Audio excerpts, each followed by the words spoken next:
And I have a question here from Emily C. And she asks, so I guess the Treatment Action Committee eventually split from ACT UP and became TAG. Yes. And so I guess it might apply to sort of slightly before that period. Emily C. asks, watching the film, it seems there was a tipping point where TAG went from being completely shut out to meeting with government institutions and pharmaceutical companies. What allowed you to cross this barrier and to be heard once you did? Well, what allowed us to cross the barrier were the outside demonstrations, was the shaming through the media. The government, mostly our targets were government bureaucrats. They're kind of easy targets because, unlike politicians, they actually, half of them do care. And so they're easily guilted. They're easily shamed. They're like, they're upset that we think they're not doing a good enough job, and they emotionally respond to that. Whereas a politician might say, "Fuck you," if he's not politically in your orbit. So the demonstrations got us through the door. The bureaucrat would want to meet with you, hoping to prevent additional demonstrations. Try to, come to a meeting of minds. And then what kept us in the door was the fact that when we showed up at the table, we wowed them with how much we knew, with how we weren't there just to scream at them, but that we had great ideas for moving the ball forward. And that took this amazing self-confidence that I think everybody should have, frankly. There's this natural intimidation about science and things that people go to college for 20, 15 years. But if you specialize on one area and you just have and you're highly motivated, you can self-educate and become an expert in that area a lot quicker than you think. And that's what we did. We started with Immunology 101 textbooks. We reached out to experts, and it was our singular focus to study that every week and to teach each other. We had committees that were like science club, they were geek clubs, and we would study books and give each other assignments and learn everything. And the first 2 years of ACT UP, we had some proposals that were very uneducated and a little over the line and unrealistic, based more on anger than well thought out reality. But by year 2, we had really climbed that learning curve to the point where we wowed them when we walked into the room. So, and we just started attending all the AIDS conferences from that moment on, which eventually made some of the activists far more educated than the average doctor who couldn't get to every conference. And when I have my own health questions these days, on the rare occasions when I've considered switching therapies, for instance, there are a couple activists I go to first before I get actual doctor's advice, because I trust their opinions more. They know more. So it's a remarkable thing. Never doubt how much you can learn about your own illness, and that you can be more expert than any white coat out there. So. Well, not having access to many experts is a really great motivator for becoming your own expert. Yes.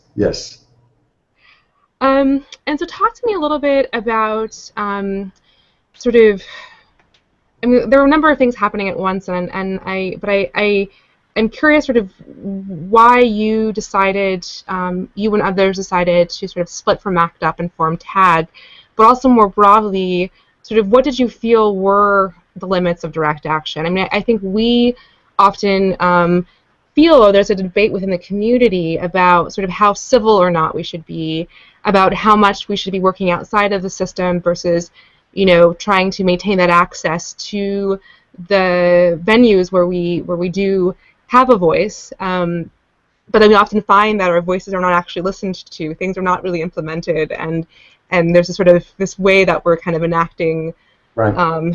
this process that just repeats over and over and over again for 10, 20, 30 years. And so I'm trying to sort of understand, like, what your thoughts are on both, like, how to know which tactics to use when, and to best effect, and why you decided that was the time to sort of make the shift. Right.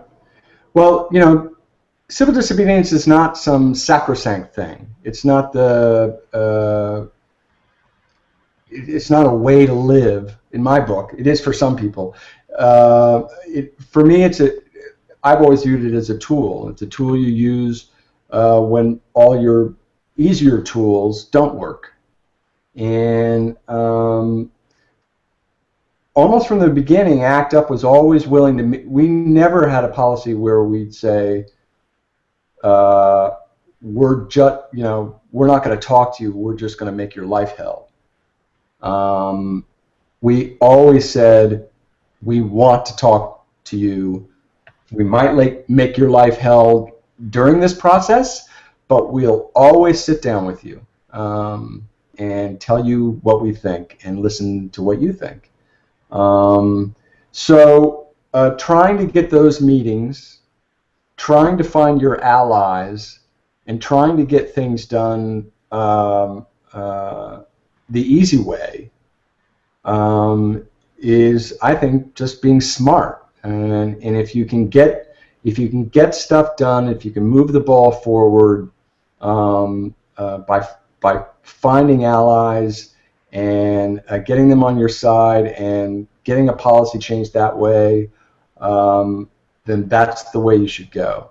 And during that process, if you hit a roadblock and you get some attitude that your voice doesn't matter, or you're not going to get any further if you can't get past this wall of resistance, then that's when you up the ante. And it can be any type, it can be going around them to their boss and doing an inside maneuver around them with no demonstration, or it could be a demonstration. And